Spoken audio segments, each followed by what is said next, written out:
Hello বন্ধুরা, কেমন আছেন সবাই? আশা করি সবাই ভালো আছেন। বন্ধুরা, আমাদের এই গল্পগুলো যদি ভালো লাগে অবশ্যই লাইক করবেন, কমেন্টস করবেন, আর চ্যানেলে যদি নতুন হয়ে থাকেন অবশ্যই সাবস্ক্রাইব করে পাশে থাকা বেল আইকনটি প্রেস করে রাখুন, যাতে নতুন নতুন ভিডিও আপলোড করার সাথে সাথে আপনার নোটিফিকেশনে চলে যায়।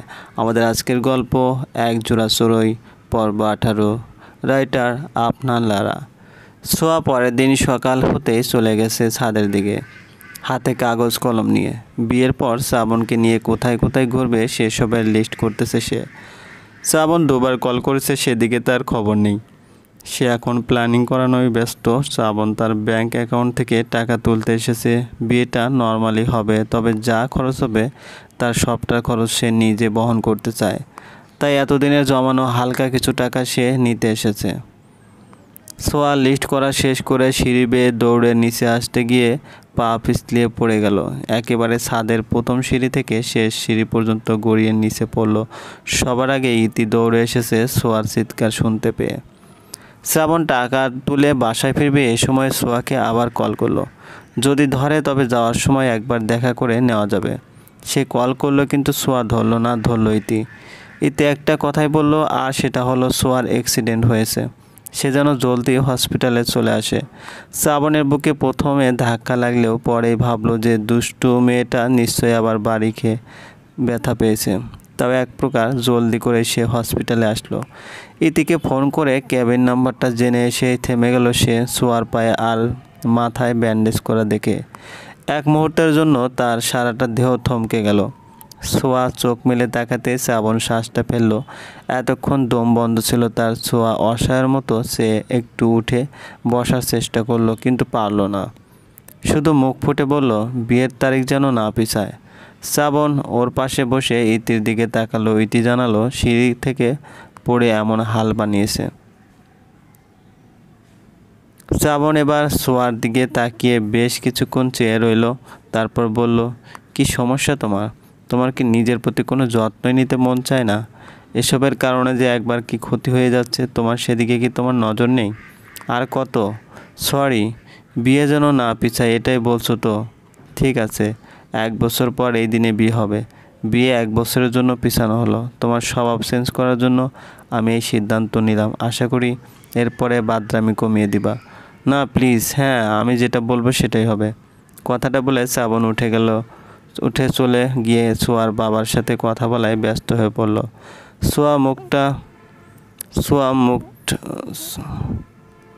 মুখটা ছোট করে বসে আছে। হঠাৎ পাটা পিছলিয়ে যাবে সে তো জানতোই না। হাতের মুঠোয় এখনও কাগজটা আছে। কাগজটার দিকে চেয়ে থেকে সে কেঁদে দিল।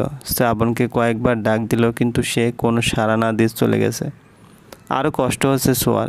এই লিস্ট যত নষ্টের গোড়া। সোয়া রেগে মেগে কাগজটা ছুঁড়ে ফেলে দিল। আজকের দিন হসপিটালে থাকতে হবে। শ্রাবণ সেই যে বেরিয়েছে, আর একটিবারের জন্য সোয়াকে দেখতে আসেনি। সোয়া কেঁদে কেঁদে চোখ মুখ ফুলিয়ে ফেলেছে। বাসায় ফিরেছে পরের দিন দুপুর 12টার দিকে। ইতিহাপুর বিয়ের সব কাজ রেডি করতেছে সবাই মিলে। সোয়া সোফায় বসে চিপস খাচ্ছে আর পায়ের দিকে তাকাচ্ছে বারবার। আজ তার এমন অবস্থা না হলে তার বিয়ের আয়োজন চলতো। কষ্ট লাগে, আবারও কান্না পাচ্ছে অনেক। দেখতে দেখতে গায়ে হলুদের দিনও এসে পড়েছে। সোয়া ছাদে বসে কেঁদে কেঁদে শেষ হয়ে যাচ্ছে। হঠাৎ পিউভাবে এসে বললেন, হয়েছে মেয়ে, আর কাঁদতে হবে না। এবার চলেন আপনাকে রেডি করাই। গায়ে হলুদের অনুষ্ঠান শুরু হতে চলেছে। মানে আমি? জি, শ্রাবণ তোমাকে টাইট দেওয়ার জন্য বলেছিল, বিয়েটা হবে না। আসলে কিন্তু ভিতরে ভিতরে সব রেডি হয়ে গেছে। সোয়া খুশিতে লাফ দিয়ে দাঁড়িয়ে পড়ল। তারপর পায়ে ব্যথা পেয়ে আর বসে গেল। মনে মনে ভাবলো, বিয়ের দিন রাতে এর শাস্তি দেব তোমায় শ্রাবণ বাবু। তারপর সে ভাবির সাথে নিচে এসে তৈরি হয়ে নিল। হালকা ছাদে আজ সোয়াকে বেশ লাগতেছে। মাথায় রজনীগন্ধা আর গোলাপের টিকলি। শ্রাবণ নাকি তার বাগানের ফুল পাঠিয়েছে সোয়াকে সাজানোর জন্য। সোয়া আয়নায় নিজেকে দেখে চিনতে পারছে না। শ্রাবণ বলে দিয়েছিল বেশি ভূত যেন না সাজায়, তাই হালকা পাতলা সাজানো হয়েছে ওকে। শ্যামলা মেয়েদের হালকা সাজে অপসরীর মতন লাগে। সোয়াকেও আজ অনেক সুন্দর লাগছে। ইতিকেও ভালো লাগছে, তবে ইতির সাজটা বেশি বেশি হয়ে গেছে। যাই হোক, পার্টি সেন্টারে রিয়ান, ইতি আর সোয়া শ্রাবণে একসাথে গায়ে হলুদ হবে, কিন্তু স্টেজ আলাদা। সোয়া সেন্টারে এসে গাল ফুলিয়ে শ্রাবণকে খুঁজে যাচ্ছে চারদিকে। ইতিহাপুর গায়ে হলুদ শুরু হয়ে গেছে ততক্ষণে। সোয়া স্টেজে এসে বসতেই শ্রাবণের দেখা পেল অবশেষে। গায়ে হলুদ রঙের পাঞ্জাবি, মুখে হাসি নিয়ে ভিতরে ঢুকলো সে। সোয়া ভুরু কুঁচকে তাকিয়ে আছে ওর দিকে। শ্রাবণ ওর পাশে বসে বলল, বাদরামের সবাই গেছে নাকি? আজকে বিয়েটা সেরে টাইট দিয়ে দিতাম। সোয়া দাঁতে দাঁত চেপে আরেকদিকে মুখ ঘুরিয়ে নিয়েছে, উত্তরে কিছু আর বলল না সে। ধীরে সুস্থে চারজনেরই গায়ে হলুদ সম্পন্ন হয়ে গেল।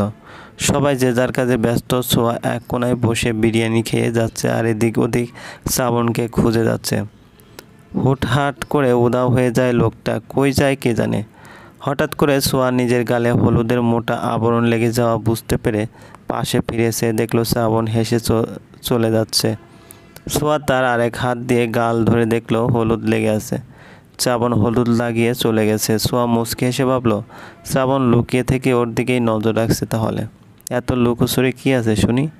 একজন মহিলা পাশে বসে আর একজনের সাথে কথা বলতেছেন। একজন বললেন, শ্রাবণের বউটার চেহারাটা অনেক মিষ্টি, আর ওই রিয়ান যে আছে তার বউটার গাল এত ফর্সা কেন? শ্বেতের ব্যারাম টেরাম নাকি? সোয়া চোখ বড় করে ওনাদের দিকে চেয়ে আছে। সে ভেবেছিল তার গায়ের রং নিয়ে মানুষ কথা তুলবে, অথচ এখন সব উল্টো হচ্ছে। শ্রাবণের চোখে হলুদ ঢুকে গেছিল বলে সে এসেছে একটু টিস্যু দিয়ে পরিষ্কার করতে। বাথরুমের বেসিনে সে টিস্যু দিয়ে চোখ মুছে পিছন ফিরতে দেখলো সোয়া কোমরে হাত দিয়ে ডুলতেছে। কি চাই তোমাকে? কথাটা বলে সোয়া এগিয়ে এসে শ্রাবণের পায়ের উপর ভর দিয়ে খুব কাছে চলে আসলো তার। শ্রাবণ পিছনে ঝুঁকে আয়নার সাথে লেগে গিয়ে চোখ বড় করে চেয়ে আছে। কি কি কি কি করবা তুমি? সোয়া দাঁত কেলিয়ে শ্রাবণের পাঞ্জাবিতে নিজের মুখ মুছে দৌড়ে পালিয়ে গেল। শ্রাবণ রোবটের মতো দাঁড়িয়ে আছে এখনও। এই মেয়েটা কি পাগল নাকি? আমি তো ভাবলাম গালে গাল লাগিয়ে হলুদ লাগিয়ে দিবে ফিল্মের মতো, আর সে দেখি সুযোগের সদ্ব্যবহার করে পালালো। আজব মেয়ে তো। বাসায় ফিরে সোয়া তখনকার কথা মনে করে মিটমিট করে হাসতেছে বারবার। ইতি কানের দুল খুলতে খুলতে বলল, কিরে এমন হাসছিস কেন? কিছু না, এমনি। সারাটা রাত সোয়ার ঘুম হলো না। কাল তার বিয়ে, কি করবে না করবে এসব ভাবতে ভাবতে তার ঘুমটাই হলো না। তো এবার যখন সকালটা হয়ে গেল তখন থেকে তার ঘুম সারা। চোখে বাসার যত কোণা আছে সবখানে গিয়ে ঘুমিয়ে পড়েছে সে। একবার পিউ ভাবে, একবার মা, আর নয়তো একবার ইতি এসে ওকে জাগিয়ে দিয়ে যাচ্ছে। কিন্তু সোয়া তো সোয়াই, সে ঘুম যাবেই যাবে। পিউ ফোনে শ্রাবণকে জানালো সোয়া মরার মতো ঘুমিয়ে যাচ্ছে সকাল থেকে। শ্রাবণ তখন রেডি হচ্ছিল, তারপর এই কথা শুনে পিউকে বলল ঠান্ডা পানি এক বালতি নিয়ে ওর গায়ে ঢেলে দিতে। পিউ প্রথমে রাজি হচ্ছিল না, পরে ভাইয়ার করা আদেশে ঠান্ডা পানি এক বালতি নিয়ে সোয়ার সামনে গিয়ে দাঁড়ালো। সে সোয়া ফ্লোরে বসে দেওয়ালে হেলান দিয়ে হাত পা ছড়িয়ে ঘুমাচ্ছে। পিউ ঢোক গেলে বালতির পানি ওর গায়ে ঢেলে এক দৌড়ে মারল। যেতে যেতে বলল, তোমার বর বলেছে এমনটা করতে, আমার দোষ নাই। সোয়া চোখ বড় করে লাফ দিয়ে উঠে দাঁড়িয়ে পড়েছে। তারপর মাথা মুছতে মুছতে এদিক ওদিক তাকালো। কি হলো এটা? শ্রাবণ্যা, তোরে আমি হারমোন নাইয়া। সোয়া ভেজা চুল নিয়েই বউ সেজেছে আজ। মা বাবা আর বাকিরা সবাই হাসতেছে ওর অবস্থা দেখে। সোয়া তো কী করে শোধ উঠাবে সেটাই ভেবে যাচ্ছে। মাথায় খালি ঘুরতেছে শ্রাবণের 12টা কী করে বাজাবে সে। 2টার দিকে শ্রাবণেরা সবাই এসে পড়লো। সোয়া অগ্নিদৃষ্টিতে শ্রাবণের দিকে চেয়ে আছে, মনে হয় এখনই গিলে ফেলবে। শ্রাবণ এমন ভাব ধরে আছে যেন কিছুই হয়নি। তারপর সোয়ার মুখের ভাবগতি দেখে হেসে হেসে বলল, বিয়ের দিন সকাল থেকে কোনো বলদও ঘুমায় না, আর তুমি কি না ঘুমাচ্ছিলে? পানি ঢালতে বলেছি, একদম ঠিক করেছি। সোয়া আপাতত ভদ্রলোক নিয়ে চুপটি করে বসে আছে। একটা সময়ের জন্য শ্রাবণও এই বিষয়টার কথা ভুলে গেল। সে ভুলে গেল সে একটা চিকন কাঁচামরিচকে বিয়ে করতেছে, যে চিকন হলেও ঝাল বেশি। তার উপর সকাল সকাল তাকে যে ঠান্ডা পানিতে চুবিয়েছিল এটার কথা ভুলে গেল সে। বিয়েটা হয়ে গেল সুন্দর মতন, তেমন বিশাল আকারের আয়োজন হয়নি। পরিবারের কয়েকজন নিয়ে হয়েছে সবটা। সোয়া শ্রাবণের বাড়িতে এসে পড়েছে, প্রাইভেট কারেই এসেছিল, তবে মাঝখানে অপু বসেছিল। সোয়াই বসিয়েছে ওকে, শ্রাবণও মানা করেনি। আর সোয়া তো মনে মনে ফাঁদ আটতেছে। রাত 9টা বাজে। সোয়াকে শ্রাবণের মা নিজের হাতে খাইয়ে দিয়েছেন, এটা নাকি তাদের বংশের নিয়ম। বিয়ের দিন নতুন বউ ঘরে আসলে তাকে শাশুড়ি খাইয়ে দিতে হয়। শ্রাবণ নিজের রুমটা দেখতেছে কোমরে হাত দিয়ে। রজনীগন্ধা দিয়ে সাজানো পুরোটা রুম, তারও পছন্দের। আর সোয়ার তো ডেফিনেটলি। সোয়া লাল রঙের একটা বেনারসি পরেছে আর শ্রাবণ লাল রঙের পাঞ্জাবি পরেছে। শ্রাবণ বিছানায় বসে সোয়ার অপেক্ষা করছে। তারপর সোয়া আসতেছে না দেখে উঠে গিয়ে জানালার কাছে এসে দাঁড়ালো। আকাশে চাঁদ নেই, খালি খালি চেয়ে আছে সে অন্ধকার আকাশটার দিকে। সোয়া পা টিপে টিপে রুমে ঢুকেছে, হাতে এক বালতি পানি। হ্যাঁ চান্দু, তুমি যেমন তোমার বউ তেমন। সোয়া 2 থেকে 3 কদম হেঁটে এগিয়ে এসে বলল, আমি এসেছি প্রিয়। শ্রাবণ মুচকি এসে পিছনে ফিরে ছোঁয়ার দিকে তাকাতে ছোঁয়া হাতে থাকা বালতির সব পানি ওর গায়ে ছুঁড়ে মেরে দিল। শ্রাবণ চোখ মুখ বন্ধ করে রোবটের মতো দাঁড়িয়ে আছে। বাসর করা দেখাচ্ছি, একবার বিয়ে করবে না বলে আমাকে 5 দিন ধরে কাঁদিয়েছো, আবার বিয়ের দিন সকাল সকাল আমাকে পানি দিয়ে কাক ভেজা ভিজিয়েছো, তোমারে এমনি এমনি ছাড়বো? সোয়া এগিয়ে এসে কোমর থেকে একটা প্যাকেট বের করলো, রাঁধুনি জিরা গুঁড়ার প্যাকেট। মুখ দিয়ে ফুটো করে শ্রাবণের গায়ে ঢেলে দিল পুরোটা। তারপর বলল, মশলা মাখানো শেষ, এবার সারা জীবন ধরে ভাজবো। শ্রাবণ এখনও রোবটের মতো দাঁড়িয়ে আছে। তারপর হঠাৎই হেসে দিল। সোয়া ভ্রুকুচকে বলল, হাসি পাচ্ছে আপনার? হ্যাঁ অনেক, আমার কাছে মরিচের গুঁড়াও আছে, আর একবার হাসলে সেটাও ঢেলে দেব। সামনে জ্যান্ত মরিচ দাঁড়িয়ে আছে, বাজারের মরিচগুলার দরকার নেই আমার। কথাটা বলে শ্রাবণ এগিয়ে এসে সোয়াকে জড়িয়ে ধরলো শক্ত করে। আমার গায়ে জিরা পানি সব লেগে গেল, ছাড়ুন বলতেছি। হি তুমি যদি হও কাঁচামরিচ তো আমি গোলমরিচ, ছাড়ুন, আমার এখন গোসল করতে হবে, তা না হলে করবা, সমস্যা কি? তুমি তো এসব করলা, তোমাকে তো স্বাদ পেতেই হবে। জিরার গন্ধে বমি আসতেছে আমার কাছে রাঁধুনির গরম মশলা গুঁড়া আছে, খাগড়াছড়ির বাসায় থাকতে বড় রান্নায় ইউজ করতাম, তোমার সারা গায়ে ছিটিয়ে দেই, তাহলে ব্যাপারটা বিরিয়ানি বিরিয়ানি মনে হবে। স্টুপিড। শ্রাবণ সোয়াকে ছেড়ে দিল। সোয়ার পুরো গায়ে জিরার গুঁড়া লেগে গেছে আটার মতো। পানির উপর জিরার গুঁড়া ঢালার কারণে জিরা এখন ভালো মতন গায়ে লেগে গেছে। হ্যাঁ বাবু, আমি ভোরবেলায় উঠে তোমাকেও জাগিয়ে দেব, ডোন্ট ওয়ারি। আমার ফোনে অ্যালার্ম নষ্ট তো কী হয়েছে, ঠিক ভোর যখন শুরু হবে তখনই তোমাকে জাগিয়ে তুলব। তারপর তুমি গানের প্র্যাকটিস করিও, কেমন? অপু, আমার অ্যালার্মেও ঘুম ভাঙে না বলে তোমাকে দায়িত্ব দিলাম, কিন্তু বাবু তুমি অ্যালার্ম ছাড়া আমাকে জাগাবা কী করে? আরে নো টেনশন, আমার ভাইয়ারা আজ বিয়ে হয়েছে না, নিউ কাপল ভোরবেলায় উঠে গোসল করে জানি আমি, তো আমি দরজা খোলার আওয়াজ পেলেই জেগে যাব, আর তখন তোমাকে কল করে গুড মর্নিং জানাবো বেবি। আচ্ছা তাই? 1 মিনিট, ভাইয়া ভাবি দেখি পুকুর ঘাটের দিকে যাচ্ছে। ও মা, তারা এখন গোসল করবে নাকি? ও মাই গড, বাবু কয়টা বাজে দেখো তো, এখনও তো রাতই শুরু হলো না, ভোরবেলা তো দূরে থাক, এখন গোসল করতে আসছে কেন? আমার না শরীর খারাপ করছে, মায়ের কথা মতো সকালে আমলকি খেতে হবে। সব ভুলভাল দেখতেছিস, ওকে চলবে। গল্পটি ভালো লাগলে অবশ্যই লাইক করবেন, কমেন্টস করবেন, আর চ্যানেলে যদি নতুন হয়ে থাকেন অবশ্যই সাবস্ক্রাইব করে পাশে থাকা বেল আইকনটি প্রেস করে রাখুন। ধন্যবাদ, ভালো থাকবেন। করতেছে সে।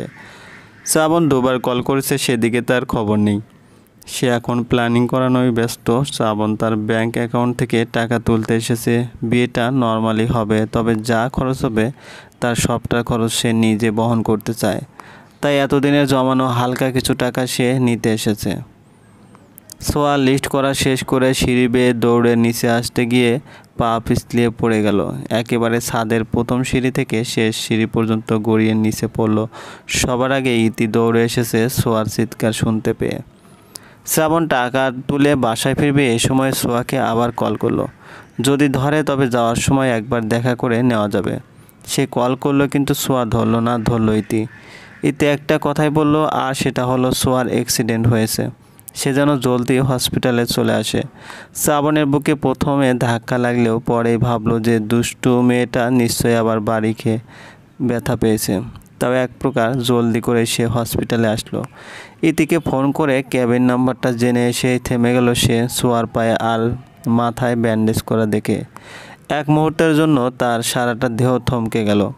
সোয়া চোখ মেলে তাকাতে শ্রাবণ শ্বাসটা ফেললো।